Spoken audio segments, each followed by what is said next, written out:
Hi hello friends, ನಮಸ್ಕಾರ ಸ್ನೇಹಿತರೆ. ಇವತ್ತು ಒಂದು ಒಳ್ಳೆ ರೆಸಿಪಿನ ನಿಮ್ಮ ಮುಂದೆ ತಂದಿದ್ದೀನಿ. ನಮ್ಮ ಆರೋಗ್ಯಕರವಾದ ಒಂದು ರೆಸಿಪಿ ಇದು. ಹಾಗಲಕಾಯಿ ಗೊಜ್ಜು ಮಾಡಿ ತೋರಿಸ್ತಾ ಇದ್ದೀನಿ. ಇದು ನಮ್ಮ ಮನೆಯಲ್ಲಿ ಮಾಡುವಂಥ ರೀತಿ. ತುಂಬ ಇಷ್ಟಪಟ್ಟು ಎಲ್ಲರೂ ತಿಂತಾರೆ. ಬನ್ನಿ ನೋಡೋಣ ಸಾಮಾನೇನು ಅಂತ. ನೋಡಿ, ಇವಾಗ ಕರಿಬೇವಿನ ಸೊಪ್ಪು, ಖಾರದ ಪುಡಿ, ಸಾಸಿವೆ, ಎಣ್ಣೆ, ಬೆಲ್ಲ, ಉಪ್ಪು, ಟೊಮೊಟೊ, ಸ್ವಲ್ಪ ತೆಂಗಿನಕಾಯಿ ತುರಿ, ನಾಟಿ ಕೊತ್ತಂಬರಿ ಸೊಪ್ಪು, ಹಸಿಮೆಣಸಿನಕಾಯಿ, ಈರುಳ್ಳಿ, ಸ್ವಲ್ಪ ಬಿಸಿನೀರಲ್ಲಿ ಹುಣಸೆಹಣ್ಣು ನೆನೆ ಹಾಕಿ ಇಟ್ಕೊಂಡಿದ್ದೀನಿ. ನಂತರ ಹಾಗಲಕಾಯಿನ ಸಣ್ಣದಾಗಿ ಹೆಚ್ಚಿಟ್ಕೊಂಡಿದ್ದೀನಿ. ಬನ್ನಿ ಈಗ ರುಬ್ಬಿ ನಾವು ರುಬ್ಬಕ್ಕೆ ಏನೇನು ಹಾಕೋಬೇಕು ಅಂತ ತೋರಿಸ್ತಾ ಇದ್ದೀನಿ. ತೆಂಗಿನಕಾಯಿ ತುರಿನ ನಾವೀಗ ಜಾರ್ಗೆ ಹಾಕ್ಕೊಳ್ಳೋಣ. ಜಾರ್ಗೆ ತೆಂಗಿನಕಾಯಿ ಏನು ತುರಿದಿದ್ದೀವಿ ಅದನ್ನೆಲ್ಲನೂ ನಾವು ಜಾರ್ಗೆ ಹಾಕ್ಕೋಬೇಕು. ನೆಕ್ಸ್ಟು ಟೊಮೊಟೊ, ಒಂದು 2ರಿಂದ 2.5 ಟೊಮೊಟೊ ಸಾಕಾಗುತ್ತೆ. ನಾಟಿ ಕೊತ್ತಂಬರಿ ಸೊಪ್ಪು ಏನು ಹೆಚ್ಚಿಟ್ಕೊಂಡಿದ್ದೀವಿ ಅದನ್ನು ನಾವು ರುಬ್ಬೋದಕ್ಕೆ ಹಾಕೋತಾ ಇದ್ದೀವಿ.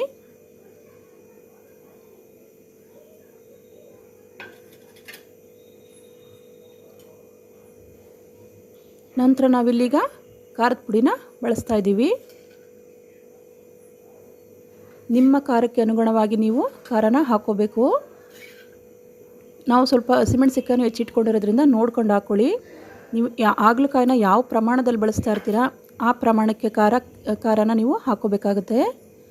ಇದನ್ನು ನಾವು ರುಬ್ಕೊಂಡು ಬರೋಣ. ನೋಡಿ, ರುಬ್ಕೊಂಡು ಬಂದಾಯಿತು. ನೋಡಿ, ಫೈನ್ ಪೇಸ್ಟ್ ಮಾಡ್ಕೊಳ್ಳಿ. ನೀಟಾಗಿ ಈ ಥರ ನುಣ್ಣಗೆ ರುಬ್ಕೋಬೇಕು. ನೀಟಾಗಿ ರುಬ್ಬಿಟ್ಕೊಳ್ಳಿ. ಈಗ ಸ್ಟವ್ ಮೇಲೆ ಒಂದು ಪಾತ್ರೆ ಇಟ್ಕೊಳ್ಳೋಣ. ಯಾವಾಗಲೂ ನಾವು ದಪ್ಪ ತಳದ ಪಾತ್ರೆನ ಇಟ್ಕೊಂಡು ಗ್ರೇವಿಗಳನ್ನಾಗಲಿ ಯಾವುದೇ ಥರ ಪಲ್ಯಗಳಾಗಲಿ ಮಾಡಿದ್ರೆ ತುಂಬ ಚೆನ್ನಾಗಿ ಬರುತ್ತೆ, ತಳ ಇಟ್ಕೊಳ್ಳಲ್ಲ. ಈಗ ನಾವು ಪಾತ್ರೆ ಕಾದ ನಂತರ ಎಣ್ಣೆ ಹಾಕೋತಾ ಇದ್ದೀವಿ. ಎಣ್ಣೆ ಯಾವಾಗಲೂ ಸ್ವಲ್ಪ ಹಾಗಲಕಾಯಿ ಗೊಜ್ಜಿಗೆ 1-2 ಸ್ಪೂನ್ ಮುಂದಾಗಿ ಹಾಕಬೇಕಾಗುತ್ತೆ. ಸ್ವಲ್ಪ ಟೇಸ್ಟ್ ಚೆನ್ನಾಗಿ ಬರುತ್ತೆ.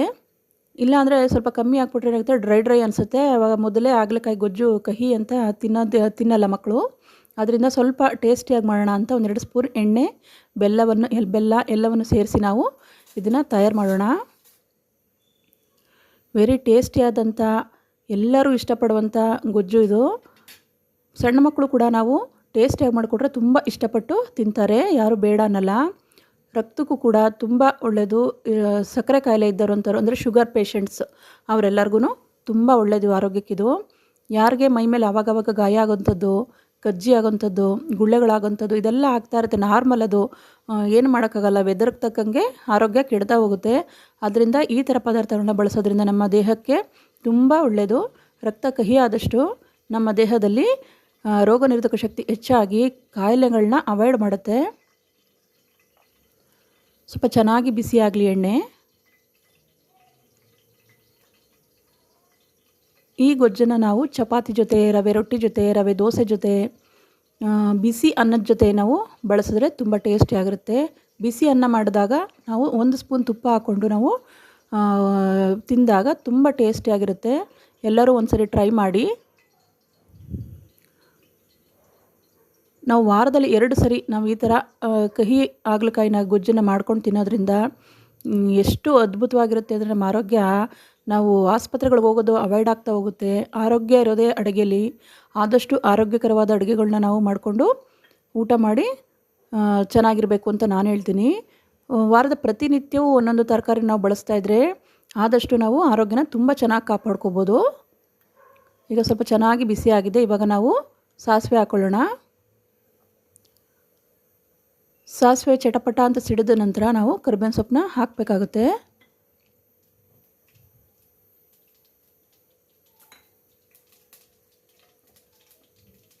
ಸ್ವಲ್ಪ ಚಟಪಟ ಅಂತ ಸಿಡಿಲಿ ಅದು. ನೋಡಿ, ಇವಾಗ ನಾನು ಹಸಿ ಕರಿಬೇವಿನ ಸೊಪ್ಪನ್ನ ಕೈಲೇ ಹಾಗೆ ಮುರಿದು ಹಾಕ್ತಾ ಇರೋದು. ಅಲ್ಲೇ ಹಾಕಿದ್ರೆ ಆ ಘಮ ಚೆನ್ನಾಗಿ ಬರುತ್ತೆ ಕರಿಬೇವಿನ ಸೊಪ್ಪೊಂದು. ನೋಡಿ, ಇವಾಗ ನಂತರ ಹಸಿಮೆಣಸಿಗೆ ಏನು ಹೆಚ್ಚಿಟ್ಕೊಂಡಿದ್ದೀವಿ ಅದನ್ನು ಪಾತ್ರೆಗೆ ಹಾಕ್ತಾಯಿದ್ದೀವಿ. ಸ್ವಲ್ಪ ಕೈಯಾಡೋಣ, ನೀಟಾಗಿ ಕೈಯಾಡಬೇಕು.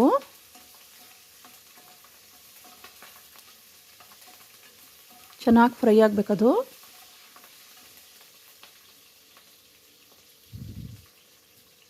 ಈಗ ಹೆಚ್ಚಿರುವಂಥ ಈರುಳ್ಳಿನ ನಾವು ಹಾಕೋತಾ ಇದ್ದೀವಿ. ಸ್ವಲ್ಪ ಚೆನ್ನಾಗಿ ಎಲ್ಲನೂ ಮಿಕ್ಸ್ ಮಾಡಿ ಸ್ವಲ್ಪ ಬಣ್ಣ ಚೇಂಜ್ ಆಗೋವರೆಗೂ ನಾವು ಮಿಕ್ಸ್ ಮಾಡಿಕೊಂಡ್ರೆ ಸಾಕಾಗುತ್ತೆ. ಸ್ವಲ್ಪ ಚೆನ್ನಾಗಿ ಕೈ ಆಡ್ಕೋಬೇಕು.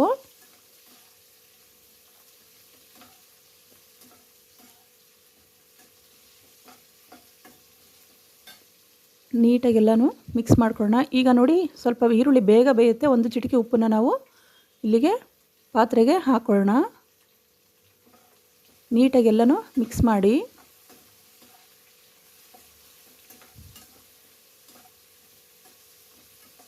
ಚೆನ್ನಾಗಿ ಫ್ರೈ ಮಾಡ್ಕೊಂಡು ಈರುಳ್ಳಿನ ನಂತರ ನಾವು ಏನು ಹೆಚ್ಚಿರ್ತೀವಿ ಹಾಗಲಕಾಯಿನ ಅದನ್ನು ಹಾಕ್ಕೊಂಡು ಚೆನ್ನಾಗಿ ಫ್ರೈ ಮಾಡ್ಕೋಬೇಕಾಗುತ್ತೆ. ನೋಡಿ ಯಾವುದಾದ್ರು ದಪ್ಪ ದಪ್ಪ ಪೀಸ್ ಇದ್ದರೆ ಈ ಥರ ನಾವು ಕಟ್ ಮಾಡ್ಕೋಬೋದು ಸ್ಪೂನಲ್ಲೇ. ಸ್ವಲ್ಪ ಜೋರಾಗಿ ಪ್ರೆಸ್ ಮಾಡಿದ್ರೆ ಅದೇ ಕಟ್ ಆಗುತ್ತೆ. ನೀಟಾಗಿ ಎಲ್ಲನೂ ಮಿಕ್ಸ್ ಮಾಡ್ಕೊಳ್ಳಿ. ತುಂಬ ಟೇಸ್ಟಿಯಾದಂಥ ಅದ್ಭುತವಾದಂಥ ಮನೆ ಮಂದಿಗೆಲ್ಲ ಇಷ್ಟಪಟ್ಟು ತಿನ್ನುವಂಥ ರೆಸಿಪಿ ಇದು. ಹುಳಿ, ಸಿಹಿ, ಖಾರ, ಕಹಿ ಪ್ರತಿಯೊಂದು ಇರುತ್ತೆ ಇದರಲ್ಲಿ. ಅದರಿಂದ ಇದು ತುಂಬ ಟೇಸ್ಟಿಯಾಗಿರುತ್ತೆ.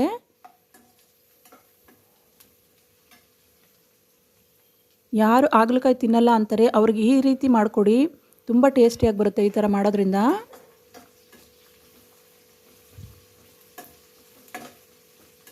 ನೋಡಿ ಚೆನ್ನಾಗಿ ಫ್ರೈ ಮಾಡ್ಕೊಳ್ಳಿ.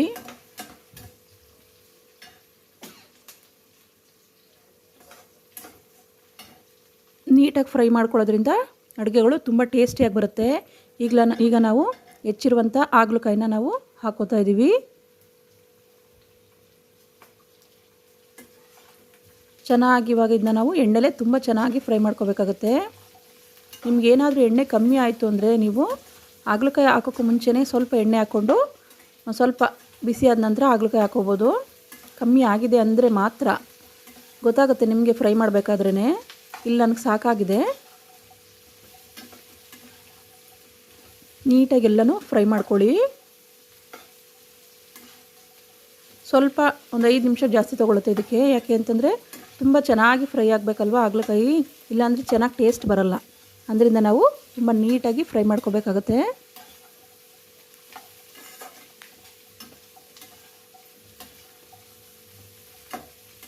ಚಪಾತಿ ಅಥವಾ ದೋಸೆಗೆ, ರವೆ ರೊಟ್ಟಿಗಂತೂ ತುಂಬ ಕಾಂಬಿನೇಷನ್ ಚೆನ್ನಾಗಿ ಬರುತ್ತೆ. ಚೆನ್ನಾಗಿ ಹುರ್ಕೊಳ್ಳಿ. ಆರೋಗ್ಯ ಒಂದಿದ್ದರೆ ಏನು ಬೇಕಾದ್ರೂ ಸಾಧಿಸ್ಬೋದು. ಅದರಿಂದ ಮನೆಗಳಲ್ಲಿ ಅಡುಗೆನ ತುಂಬ ರುಚಿಕರವಾಗಿ, ತುಂಬ ಟೇಸ್ಟಿಯಾಗಿ, ಯಾವ ತರಕಾರಿ ಯಾವ ದಿನ ಬಳಸಬೇಕು, ಇವತ್ತು ಈ ಥರ ಇವತ್ತು ಈ ಹಾಗಲಕಾಯಿ ಬಳಸಿದ್ರೆ ನಾಳೆ ಬೇರೆ ಥರ ಬಳಸಬೇಕಾಗುತ್ತೆ. ನಾವು ಅವರೆಕಾಯಿ ಅಥವಾ ಸೊಪ್ಪು, ಈ ಥರ ಕಡಲೆಕಾಳು ಸಾಂಬಾರು, ಈ ಥರ ಚೇಂಜ್ ಮಾಡ್ಕೊಂಡು ನಾವು ಅಡುಗೆನ ಮಾಡ್ಕೋಬೇಕಾಗತ್ತೆ. ಆವಾಗ ಪ್ರತಿನಿತ್ಯವೂ ಒಂದೊಂದು ಥರ ತರಕಾರಿ, ಕಾಳು, ಕಡ್ಡಿಗಳು ನಮ್ಮ ದೇಹಕ್ಕೆ ಸೇರಿದಾಗ ನಮ್ಮ ಆರೋಗ್ಯ ಕೂಡ ತುಂಬ ಚೆನ್ನಾಗಿರುತ್ತೆ. ಸ್ವಲ್ಪ ಚೆನ್ನಾಗಿ ಫ್ರೈ ಮಾಡ್ಕೊಳ್ಳೋಣ.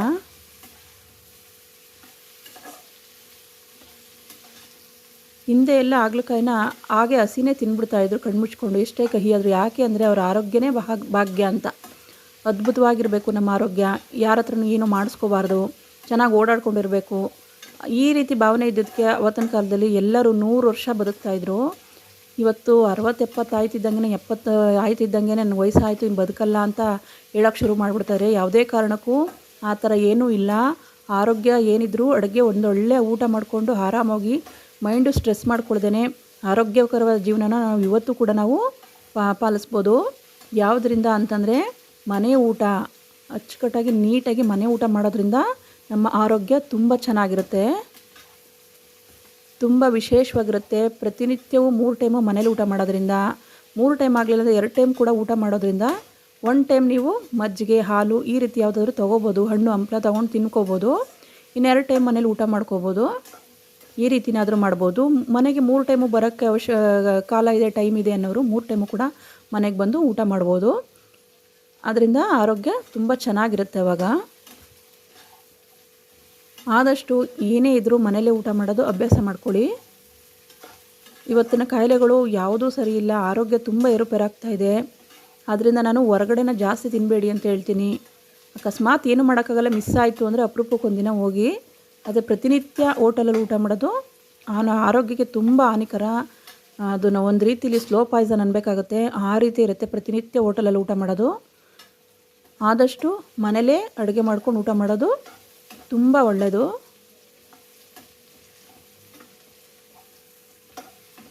ನೋಡಿ ಚೆನ್ನಾಗಿ ಫ್ರೈ ಮಾಡ್ಕೊಳ್ಳಿ. ಆ ಮಸಾಲೆ ಎಲ್ಲ ಚೆನ್ನಾಗಿ ಇಟ್ಕೋಬೇಕು. ಈರುಳ್ಳಿ ಇದು ಎಲ್ಲ ಚೆನ್ನಾಗಿ ಎಣ್ಣೆ ಚೆನ್ನಾಗಿ ಫ್ರೈ ಮಾಡಬೇಕು. ಗೊತ್ತಾಗುತ್ತೆ, ಹಾಗಲಕಾಯಿ ಸ್ವಲ್ಪ ಕಲರ್ ಚೇಂಜ್ ಆಗ್ತಾ ಬರುತ್ತೆ.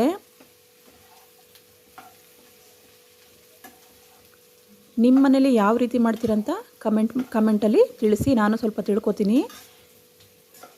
ಇವಾಗ ಮಾಡ್ತಾ ಇರೋದು ನಾನು ಕಲಿತಂಥ ರೆಸಿಪಿ, ನಮ್ಮ ಮನೆಗಳಲ್ಲಿ ಹೇಳ್ಕೊಟ್ಟಂಥ ರೆಸಿಪಿ, ತುಂಬ ರುಚಿಕರವಾದ ರೆಸಿಪಿ. ಮನೇಲಿ ಎಲ್ಲರೂ ತುಂಬ ಇಷ್ಟಪಟ್ಟು ತಿಂತೀವಿ ನಾವೆಲ್ಲ. ತುಂಬ ಟೇಸ್ಟಿಯಾಗಿದೆ. ಇಲ್ಲಿ ಟೊಮೊಟೊ, ಹುಣಸೆಹಣ್ಣು 2 ಥರ ಬಳಸ್ತೀವಿ. ಖಾರದ ಪುಡಿ, ಹಸಿಮೆಣಸಿನ್ಕಾಯಿ, ಹಾಗಲಕಾಯಿ, ಈರುಳ್ಳಿ, ಈ ಕರಿಬೇವಿನ ಸೊಪ್ಪು, ಸಾಸಿವೆ, ಈ ಥರ ನಾಟಿ ಕೊತ್ತಂಬರಿ ಸೊಪ್ಪು, ಎಷ್ಟು ಐಟಮ್ ನಾವು ಸೇರಿಸಿ ನಾವು ಒಂದು ಅಡುಗೆ ಮಾಡ್ಕೊಂಡು ಊಟ ಮಾಡ್ತೀವಿ. ಅಷ್ಟು ಪದಾರ್ಥಗಳು ನಮ್ಮ ದೇಹಕ್ಕೆ ಸೇರಿದಾಗ ಅಷ್ಟು ವಿಶೇಷವಾಗಿರುತ್ತೆ, ಅಷ್ಟು ಆರೋಗ್ಯಕರವಾಗಿರುತ್ತೆ. ಇಷ್ಟೆಲ್ಲ ಐಟಮ್ನ ನಾವು ಹೋಟೆಲ್ಗಳಲ್ಲಿ ಹಾಕೋದಿಲ್ಲ. ನಾವು ಮಾಡೋಷ್ಟು ನೀಟಾಗಿ ಕೂಡ ಅವ್ರು ಮಾಡಲ್ಲ.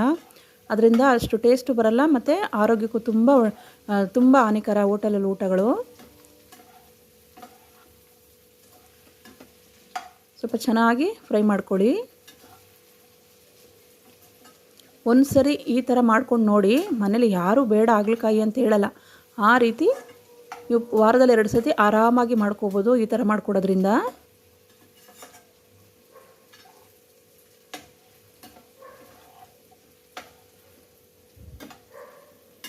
ಚೆನ್ನಾಗಿ ಫ್ರೈ ಮಾಡ್ಕೋತಾ ಇದ್ದೀವಿ ಇವಾಗ. ನೋಡಿ ನೀಟಾಗಿ ಎಲ್ಲ ಒಂದು ಕಡೆಯಿಂದ ಫ್ರೈ ಆಗ್ತಾ ಇದೆ. ಯಾವಾಗಲೂ ಸ್ವಲ್ಪ ಪೇಷನ್ಸ್ ಬೇಕು ಉರಿವಾಗ. ಸ್ವಲ್ಪ ಆತರದಿಂದ ಮಾಡಿದ್ರೆ ಅಡುಗೆಗಳು ಚೆನ್ನಾಗಿ ಆಗಲ್ಲ. ಸ್ವಲ್ಪ ನೀಟಾಗಿ ಫ್ರೈ ಮಾಡ್ಕೊಳ್ಳಿ. ನಾವು ಯಾವಾಗಲೂ ಅಡುಗೆ ಮಾಡಬೇಕಾದ್ರೆ ಅನ್ನಪೂರ್ಣೇಶ್ವರಿನ ನೆನೆಸ್ಕೊಂಡು ಅಡುಗೆ ಮಾಡೋದ್ರಿಂದ ತುಂಬ ರುಚಿಯಾಗುತ್ತೆ ಅಡುಗೆ. ಆ ತಾಯಿಗೊಂದು ನಮಸ್ಕಾರ ಮಾಡಿ ನಂತರ ನೀವು ಅಡುಗೆ ಮಾಡೋಕ್ಕೆ ಶುರು ಮಾಡಿದ್ರೆ ತುಂಬ ಟೇಸ್ಟಿಯಾಗಿ ಬರುತ್ತೆ. ಯಾರೂ ಕೂಡ ಚೆನ್ನಾಗಿಲ್ಲ ಅನ್ನಲ್ಲ, ಅಷ್ಟು ಟೇಸ್ಟಿಯಾಗಿ ಬರುತ್ತೆ. ಒಂದು ಸರಿ ಟ್ರೈ ಮಾಡಿ ನೋಡಿ ನೀವು. ನೀಟಾಗಿ ಎಲ್ಲನೂ ಚೆನ್ನಾಗಿ ಫ್ರೈ ಮಾಡ್ಕೊಳ್ಳಿ. ಎಷ್ಟೋ ಮನೆಗಳಲ್ಲಿ ಅನ್ನಪೂರ್ಣೇಶ್ವರಿ ವಿಗ್ರಹನ ಅಕ್ಕಿ ಡಬ್ಬದಲ್ಲೇ ಇಟ್ಟಿರ್ತಾರೆ, ಅಥವಾ ಅಡುಗೆ ಮನೇಲಿ ಒಂದು ಕಡೆ ಇಟ್ಟು ಪೂಜೆ ಮಾಡ್ತಾ ಇರ್ತಾರೆ.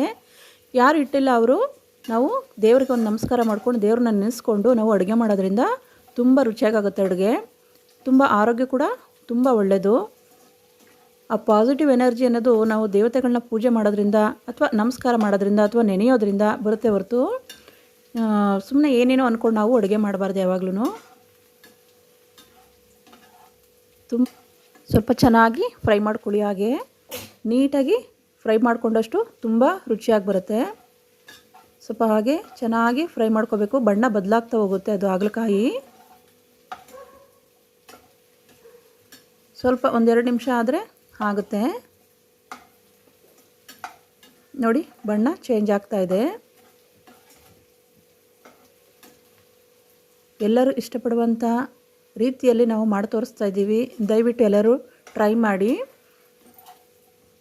ಹಾಗೆ ಸಬ್ಸ್ಕ್ರೈಬ್ ಮಾಡಿ, ಲೈಕ್ ಮಾಡಿ, ಶೇರ್ ಮಾಡಿದಷ್ಟು ಅಡುಗೆ ಕಲ್ತಿರೋ ಹೆಣ್ಮಕ್ಳು ಕೂಡ ಕಲಿತು ಅಡುಗೆ ಮಾಡ್ತಾರೆ.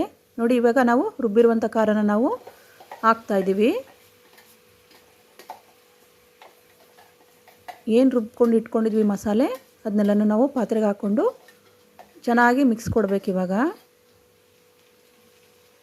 ನೋಡಿ ಚೆನ್ನಾಗಿ ಮಿಕ್ಸ್ ಕೊಡಿ. ಇವಾಗ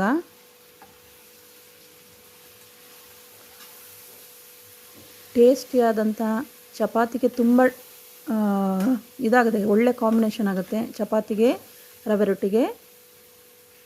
ಒಂದು ಸರಿ ಮಾಡ್ಕೊಂಡು ಟೇಸ್ಟ್ ಮಾಡಿ, ತುಂಬ ಟೇಸ್ಟಿಯಾಗಿ ಬರುತ್ತೆ.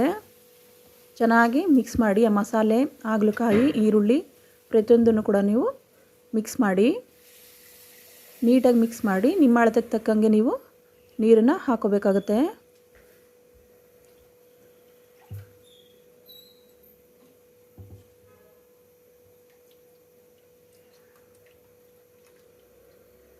ಚೆನ್ನಾಗಿ ಮಿಕ್ಸ್ ಮಾಡ್ಕೊಂಡು ನೀರನ್ನ ನಾವು ಹಾಕೋಬೇಕಾಗುತ್ತೆ.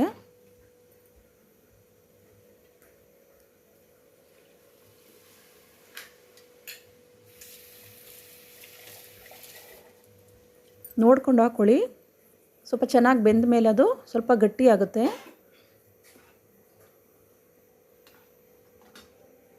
ಚೆನ್ನಾಗಿ ಇವಾಗ ಮಿಕ್ಸ್ ಮಾಡ್ಕೊಳ್ಳೋಣ.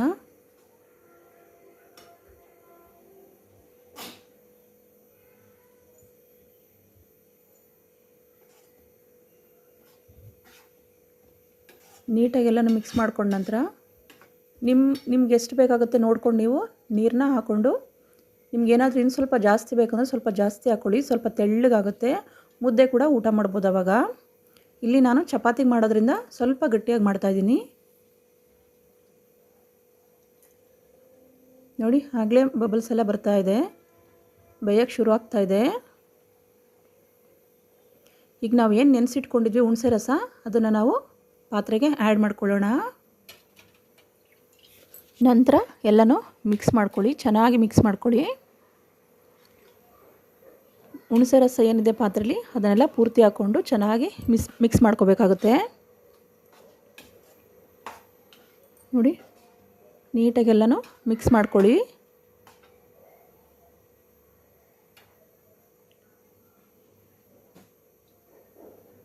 ಅದ್ಭುತವಾಗಿ ಬರುತ್ತೆ, ಟೇಸ್ಟಿಯಾಗಿ ಬರುತ್ತೆ.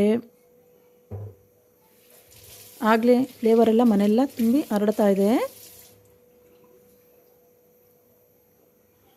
ಅಡುಗೆ ಮಾಡಬೇಕಾದ್ರೆ ಅದೇ ಸ್ಪೆಷಲ್ಲು. ಮನೆ ನಾವು ಯಾವ ರೀತಿ ಅಡುಗೆ ಮಾಡ್ತೀವಿ ಆ ರೀತಿ ಘಮ ಕೊಡ್ತಾ ಹೋಗುತ್ತೆ. ಆ ಘಮ ಬರ್ತಾ ಇರುವಾಗಲೇ ಹೇಳ್ಬೋದು ಅಡುಗೆ ಯಾವ ರೀತಿ ಆಗಿದೆ ಅಂತ. ಅಷ್ಟು ಚೆನ್ನಾಗಿ ಬರುತ್ತೆ. ನೋಡಿ, ಬಬಲ್ಸ್ ಎಲ್ಲ ಬರ್ತಾ ಇದೆ, ಆವಾಗಲೇ ತುಂಬ ಚೆನ್ನಾಗಿ ಬೇಯ್ತಾ ಇದೆ.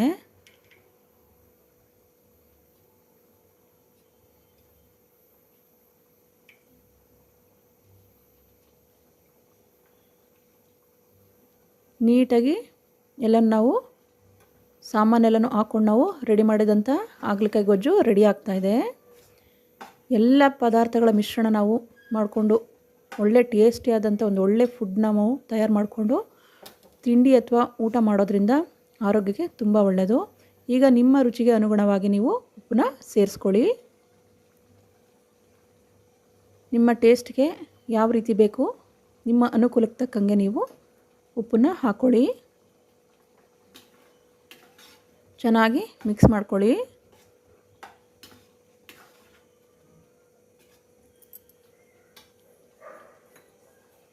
ಅಡುಗೆ ಮಾಡಬೇಕಾದ್ರೆ ಆತರ ಪಟ್ಟರೆ ಅಡುಗೆ ಟೇಸ್ಟ್ ಚೆನ್ನಾಗಿ ಬರಲ್ಲ. ನೋಡ್ಕೊಂಡು ಮಾಡಿ. ನೋಡಿ, ಬೆಲ್ಲ ಏನು ಹೆಚ್ಚಿಟ್ಟಿದ್ದೆ ನಾನು ಅದರಲ್ಲಿ ಅರ್ಧ ಹಾಕ್ತಾಯಿದ್ದೀನಿ. ಒಂದು ತೋರಿಸಿದ್ದೆ ನಾನು ನಿಮಗೆ ಸಾಮಾನು ತೋರಿಸುವಾಗ, ಅದರಲ್ಲಿ ನಾನು ಅರ್ಧ ಭಾಗ ಮಾತ್ರ ಇಲ್ಲಿ ಬಳಸ್ತಾ ಇದ್ದೀನಿ. ನೀಟಾಗೆಲ್ಲನೂ ಮಿಕ್ಸ್ ಮಾಡ್ಕೊಳ್ಳೋಣ. ನೋಡಿ, ಚೆನ್ನಾಗಿ ಮಿಕ್ಸ್ ಮಾಡ್ಕೊಳ್ಳೋಣ. ಬಬಲ್ಸ್ ಎಲ್ಲ ಚೆನ್ನಾಗಿ ಬರ್ತಾ ಇದೆ, ಚೆನ್ನಾಗಿ ಬೇಯ್ತಾ ಇದೆ. ಹಾಗಲಕಾಯಿಗೆ ಖಾರ ಎಲ್ಲ ಚೆನ್ನಾಗಿ ಹೊಂದ್ಕೋಬೇಕು, ಆ ರೀತಿ ನಾವು ಬೇಯಿಸ್ಕೋಬೇಕಾಗುತ್ತೆ. ಈಗ ನಾವು ಮುಚ್ಚಳ ಮುಚ್ಚಿ ಬೇಯಿಸ್ಕೊಳ್ಳೋಣ. ನಾವು ಆವಾಗವಾಗ ಮುಚ್ಚಳ ತೆಗ್ದು ಕೈ ಆಡ್ಕೋಬೇಕಾಗುತ್ತೆ, ಇಲ್ಲ ಪಾತ್ರೆ ತಳ ಹಿಡಿಯೋ ಸಾಧ್ಯತೆ ಜಾಸ್ತಿ ಇರುತ್ತೆ. ಸ್ವಲ್ಪ ಎಣ್ಣೆ ಬಿಡ್ತಾ ಹೋಗುತ್ತೆ. ನೋಡಿ, ಚೆನ್ನಾಗಾಗಲೇ ಕುದಿಯೋಕ್ಕೆ ಸ್ಟಾರ್ಟ್ ಆಗ್ತಿದೆ. ನೀಟಾಗಿ ಚೆನ್ನಾಗಿ ಕುದಿಬೇಕದು. ಚೆನ್ನಾಗಿ ಕುದ್ದು ಚೆನ್ನಾಗಿ ಬೆಂದು ಅದು ಎಣ್ಣೆ ಬಿಟ್ಕೊಳ್ಳುತ್ತೆ. ಅಲ್ಲಿವರೆಗೂ ನಾವು ಚೆನ್ನಾಗಿ ಬೇಯಿಸ್ಕೋಬೇಕು. ಮಧ್ಯೆ ಮಧ್ಯೆ ನಾವು ಮುಚ್ಚಿರುವಂಥ ಮುಚ್ಚಳವನ್ನು ನಾವು ತೆಗೆದು ನಾವು ಕೈ ಆಡ್ಕೋಬೇಕು. ಶುಗರ್ ಪೇಷಂಟ್ಗೆ ಮರಿದೇ ಮಾಡಿಕೊಡಿ ಈ ರೀತಿ, ಅವರ ಕಾಯಿಲೆಗಳು ಆದಷ್ಟು ಕಮ್ಮಿ ಆಗ್ತಾ ಬರುತ್ತೆ. ನೋಡಿ, ಚೆನ್ನಾಗಿ ಬೆಂದು ಗಟ್ಟಿ ಆಗ್ತಾ ಇದೆ. ಇವಾಗ ಚೆನ್ನಾಗಿ ಫ್ರೈ ಮಾಡ್ಕೊಳ್ಳಿ. ನಮ್ಮ ಆರೋಗ್ಯ ನಮ್ಮ ಕೈಲೇ ಇರುತ್ತೆ. ನಾವು ಮಾಡ್ಕೊಳ್ಳೋವಂಥ ಅಡುಗೆಲೇ ಇರುತ್ತೆ. ಅದನ್ನು ನಾವು ಸ್ವಲ್ಪ ಶ್ರಮಪಟ್ಟು ಮಾಡ್ಕೊಂಡು ಊಟ ಮಾಡಿಕೊಂಡಾಗ ಆರೋಗ್ಯ ಅನ್ನೋದು ನಮಗೆ ಸಿಗುತ್ತೆ. ಸ್ವಲ್ಪ ಚೆನ್ನಾಗಿ ಬೇಯಬೇಕು. ನಮ್ಮ ದೇಹಕ್ಕೆ ಹಾಗಲಕಾಯಿ, ಬೆಟ್ಟದ ನೆಲ್ಲಿಕಾಯಿ ಈ ಥರ ಫುಡ್ಡನ್ನು ನಾವು ತಿಂದಾಗ ಇದರದಂಥ ತೋವೆ, ಗೊಜ್ಜು ಗ್ರೇವಿ, ಸಾಂಬಾರು ಈ ರೀತಿಯಾಗಿ ಮಾಡ್ಕೊಂಡು ತಿಂದಾಗ ನಮ್ಮ ಆರೋಗ್ಯವೂ ತುಂಬ ಉತ್ತಮವಾಗಿರುತ್ತೆ. ನಾವು ಯಾವಾಗಲೂ ಆರೋಗ್ಯವಾಗಿದ್ದರೆ ತಾನೇ ಎಲ್ಲ ಕಡೆ ಓಡಾಡೋಕ್ಕೆ ಸಾಧ್ಯ. ಆರೋಗ್ಯ ಇಲ್ಲ ಅಂದರೆ ನಾವು ಏನೂ ಮಾಡೋಕ್ಕೆ ಸಾಧ್ಯ ಇಲ್ಲ. ಅದರಿಂದ ಹೇಳ್ತಾ ಇದ್ದೀನಿ, ಒಳ್ಳೆ ತರಕಾರಿ ತಂದು ಒಳ್ಳೆ ಅಡುಗೆಗಳನ್ನ ಊಟ ಮಾಡಿಕೊಂಡು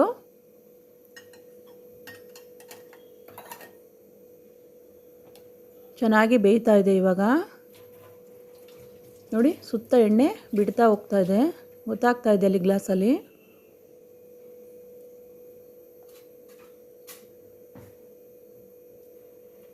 ವಾರದಲ್ಲಿ ಎರಡು ಸರಿ ನೀವು ಮಾಡಿಕೊಂಡು ತಿಂದರೆ ಸಾಕು.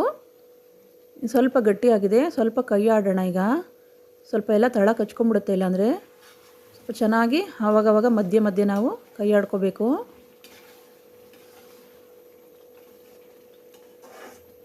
ನೋಡಿ ಎಷ್ಟು ಚೆನ್ನಾಗಿ ಬರ್ತಾಯಿದೆ. ಚೆನ್ನಾಗಿ ಕುದ್ದು ಎಣ್ಣೆ ಎಲ್ಲ ಬಿಟ್ಕೊಳ್ಳುತ್ತೆ.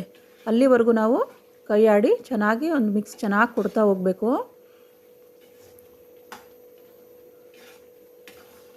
ಎಂಥ ಮಕ್ಕಳು ಕೂಡ ಊಟ ಮಾಡ್ತಾರೆ. ನೀವು ಚಪಾತಿಗಾದರೂ ಹಾಕ್ಕೊಡಿ, ಅಥವಾ ರವೆ ದೋಸೆ, ರವೆ ರೊಟ್ಟಿ ಅಥವಾ ಜೋಳದ ರೊಟ್ಟಿ ಈ ರೀತಿಯಾಗಿ ನೀವು ಮಾಡಿಕೊಡ್ಬೋದು. ತುಂಬ ಟೇಸ್ಟಿಯಾಗಿ ಬರುತ್ತೆ. ಮಕ್ಕಳು ಕೂಡ ಬೇಡ ಅನ್ನಲ್ಲ, ಆ ರೀತಿ ಇರುತ್ತೆ. ನಾವು ಸ್ವಲ್ಪ ಮಸಾಲೆನ ರುಬ್ಬಿ ಹಾಕೋದ್ರಿಂದ ಸ್ವಲ್ಪ ಚೆನ್ನಾಗಿ ಹೊಂದ್ಕೊಳ್ಳುತ್ತೆ. ಅನ್ನಕ್ಕಾಗಲಿ ಚಪಾತಿಗಾಗಲಿ ಯಾವುದಕ್ಕೆ ಆಗಲಿ ಚೆನ್ನಾಗಿ ಹೊಂದ್ಕೊಳ್ಳುತ್ತೆ. ಸ್ವಲ್ಪ ನೀರು ಜಾಸ್ತಿ ಹಾಕ್ಕೊಂಡು ನಾವು ಸ್ವಲ್ಪ ಸಾಂಬಾರು ಥರ ಮಾಡಿಕೊಂಡ್ರೆ, ಯಾರಾದರೂ ವಯಸ್ಸಾದವರು ಮುದ್ದೆ ತಿಂತೀನಿ ಅನ್ನೋರಾದರೆ ಇದ್ರ ಜೊತೆ ನೀವು ಮುದ್ದೆ ಕೂಡ ಮಾಡಿಕೊಡ್ಬೋದು. ಮರಿದೇ ಮಾಡಿಕೊಂಡು ಊಟ ಮಾಡಿ, ತುಂಬ ಟೇಸ್ಟಿಯಾಗಿ ಬರುತ್ತೆ. ನಮ್ಮನೇಲಂತೂ ನಾನು ಟ್ರೈ ಮಾಡಿ ತುಂಬ ಟೇಸ್ಟಿಯಾಗಿ, ನಾವು ತುಂಬ ವರ್ಷಗಳಿಂದ ಇದೇ ರೀತಿಯಾಗಿ ಮಾಡೋವಂಥದ್ದು. ತುಂಬ ಚೆನ್ನಾಗಿ ಬರುತ್ತೆ, ತುಂಬ ಚೆನ್ನಾಗಿ ಇಷ್ಟಪಟ್ಟು ತಿಂತಾರೆ ಮನೇಲಿ. ಆದ್ದರಿಂದ ನಿಮಗೂ ಈ ರೆಸಿಪಿನ ನಾನು ಹೇಳ್ಕೊಡ್ತಾ ಇದ್ದೀನಿ. ಪಲ್ಯ ಥರ ಮಾಡ್ತೀವಿ ಅಂದರೆ ರುಬ್ಬಂಥದ್ದಿಲ್ಲ, ಸ್ವಲ್ಪ ಎಲ್ಲ ಹಾಗಾಗೆ ನಾವು ಡ್ರೈ ಐಟಮ್ ಹಾಕೋಬೇಕಾಗುತ್ತೆ. ಇಲ್ಲಿ ನಾವು ರುಬ್ಬಿ ಹಾಕಿರೋದ್ರಿಂದ ನಾವು ಅನ್ನಕ್ಕೂ ಕೂಡ ನಾವು ಕಲಿಸ್ಕೋಬೋದು. ಚೆನ್ನಾಗಿ ಬೇಯ್ತಾ ಇದೆ ನೋಡಿ. ನಾವು ಪಲ್ಯ ರೀತಿ ಮಾಡಿಕೊಂಡ್ರೆ ಬರೀ ಚಪಾತಿಗೆ ಮಾತ್ರ ಆಗುತ್ತೆ. ನಾವು ಈ ರೀತಿ ರುಬ್ಬಿ ಹಾಕೊಂಡಾಗ ನಾವು ಅನ್ನಕ್ಕೂ ಕೂಡ ಊಟ ಮಾಡ್ಬೋದು.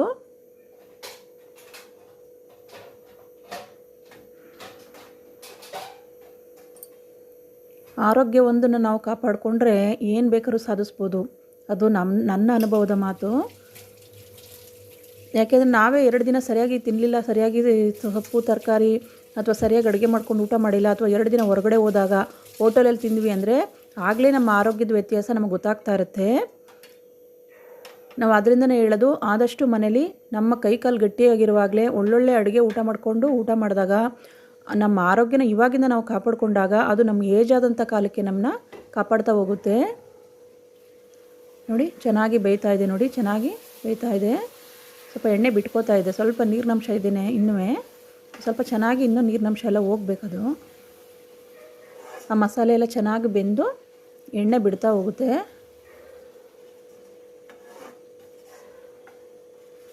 ನೋಡಿ ಯಾವ ರೀತಿ ಬರ್ತಾ ಇದೆ. ಸ್ವಲ್ಪ ತೆಳ್ಳಗೆ ಹಾಕ್ಕೊಂಡಿದ್ವಿ ನೀರು, ಚೆನ್ನಾಗಿ ಬೆಂದು ಗಟ್ಟಿಯಾಗಿದೆ. ಇವಾಗ ಈ ರೀತಿ ಬರಬೇಕದು. ಇದನ್ನು ನಾವು ಚಪಾತಿ ಒಳಗೆ ಕೂಡ ಮಕ್ಕಳಿಗೆ ಹಾಕಿ ಕೊಡ್ಬೋದು, ರೋಲ್ ಮಾಡಿ. ಒಂದು ಸ್ಟಿಕ್ಕನ್ನು ಹಾಕಿದ್ರೆ, ಟೂತ್ ಪಿಕ್ನ ಹಾಕಿದ್ರೆ ನಾವು ಇಲ್ಲಿ ಚುಚ್ಚಿ ಕೊಟ್ಟಾಗ ಅವರು ಹಿಡ್ಕೊಂಡು ತಿಂತಾರೆ.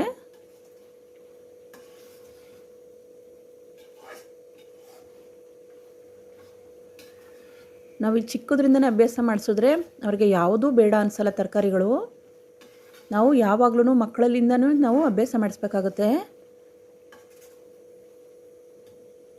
ಹಾಗಲಕಾಯಿ ತಿನ್ನಲ್ಲ ಅಂದ್ರೂ ಸ್ವಲ್ಪ ಗ್ರೇವಿಲಾದರೂ ಹಾಕ್ಕೊಟ್ಟು ನಾವು ಅಭ್ಯಾಸ ಮಾಡಬೇಕು. ಅವರು ದೊಡ್ಡವರಾಗಷ್ಟೊತ್ತಿಗೆ ಅವರಿಗೆ ಗೊತ್ತಾಗುತ್ತೆ, ಅಷ್ಟೊತ್ತಿಗೆ ಅವರು ಹಾಗಲಕಾಯಿ ಕೂಡ ತಿನ್ನೋಕ್ಕೆ ಶುರು ಮಾಡ್ತಾರೆ. ಸ್ವಲ್ಪ ಚೆನ್ನಾಗಿ ಬೇಯಲಿ, ಇನ್ನೊಂದು 5 ನಿಮಿಷದಲ್ಲೆಲ್ಲ ರೆಡಿ ಆಗುತ್ತೆ. ದಯವಿಟ್ಟು ಶೇರ್ ಮಾಡಿ, ಸಬ್ಸ್ಕ್ರೈಬ್ ಮಾಡಿ, ಒಂದು ಲೈಕ್ ಕೊಡೋದನ್ನ ಮರಿಬೇಡಿ.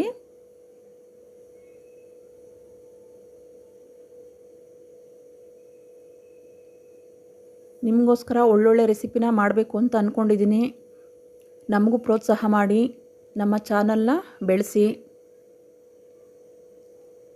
ಶೇರ್ ಮಾಡಿ, ಆದಷ್ಟು ಶೇರ್ ಮಾಡಿ, ಸಬ್ಸ್ಕ್ರೈಬ್ ಆಗಿ.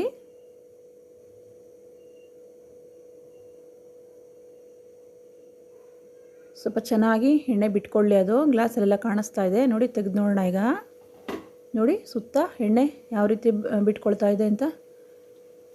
ಆ ಥರ ಎಣ್ಣೆ ಬಿಟ್ಕೊಂಡಾಗ ಆಗಿದೆ ಅಂತ ಅರ್ಥ. ನೋಡಿ ಚೆನ್ನಾಗಿ ಬಂದಿದೆ. ನೋಡಿ ಕಲರ್ ನೋಡಿ ಎಷ್ಟು ಚೆನ್ನಾಗಿ ಬಂದಿದೆ, ಎಷ್ಟು ನೀಟಾಗಿ ಬಂದಿದೆ.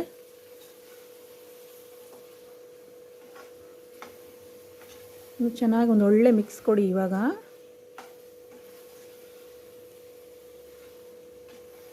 ತುಂಬ ಚೆನ್ನಾಗಿ ಒಂದು ಒಳ್ಳೆ ಅದಕ್ಕೆ ಬಂದಿದೆ. ನಾವು ಇದನ್ನು 2 ದಿನ ಆಚೆನೇ ಇಟ್ಕೊಂಡು ಊಟ ಮಾಡ್ಬೋದು. ಫ್ರಿಡ್ಜ್ ಇಲ್ಲ ಅಂದರೂ ಕೂಡ ನಾವು 2 ದಿನ ಇರುತ್ತೆ. ನಾವು ಎಣ್ಣೆ ಮುಂದಾಗಿ ಹಾಕಿರೋದ್ರಿಂದ, ಕಹಿ ಅಂಶ ಆಗಿರೋದ್ರಿಂದ ಬೇಗ ಕೆಡಲ್ಲ. ಚೆನ್ನಾಗಿ ಫ್ರೈ ಮಾಡ್ಕೊಂಡಿದ್ದೀವಿ ನಾವು, ಬೇಗ ಹಾಳಾಗಲ್ಲ ಇದು. ಬಿಸಿ ಬಿಸಿ ಅನ್ನಕ್ಕೆ ಸ್ವಲ್ಪ ತುಪ್ಪ ಹಾಕ್ಕೊಂಡು ಊಟ ಮಾಡ್ತಾಯಿದ್ರೆ ತುಂಬ ಚೆನ್ನಾಗಿ ಹೊಟ್ಟೆ ತುಂಬ ಊಟ ಮಾಡ್ತಾರೆ ಎಲ್ಲರೂ. ಅಷ್ಟು ರುಚಿಯಾಗಿ ತುಂಬ ಇಷ್ಟಪಡುವಂಥ ರೆಸಿಪಿ ಇದು. ಬನ್ನಿ ಈಗ ಸರ್ವಿಂಗ್ ಬೌಲ್ಗೆ ಹಾಕಿ ತೋರಿಸ್ತೀನಿ. ಒಂದು ಸರ್ವಿಂಗ್ ಬೌಲ್ಗೆ ಸರ್ವ್ ಮಾಡ್ಕೊಳ್ಳೋಣ.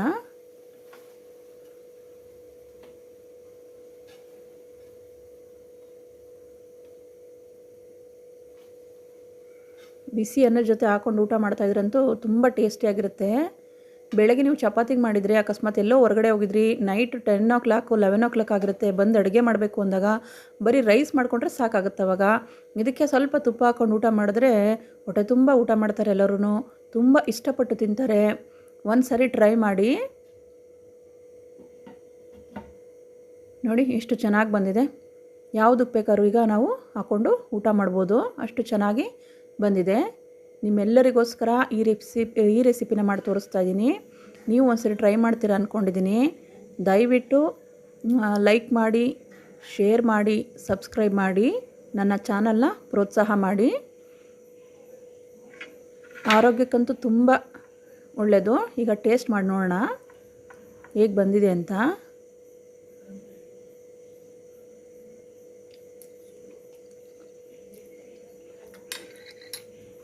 ತುಂಬ ಟೇಸ್ಟಿಯಾಗಿ ಬಂದಿದೆ, ಪರ್ಫೆಕ್ಟಾಗಿದೆ.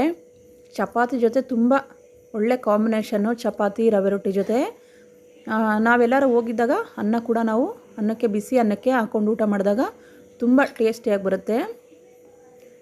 ದಯವಿಟ್ಟು ಎಲ್ಲರೂ ಮಾಡ್ಕೋತೀರಾ ಅಂದ್ಕೊಂಡಿದ್ದೀನಿ. ದಯವಿಟ್ಟು ಸಬ್ಸ್ಕ್ರೈಬ್ ಆಗಿ. ನಮಸ್ಕಾರ ಸ್ನೇಹಿತರೆ.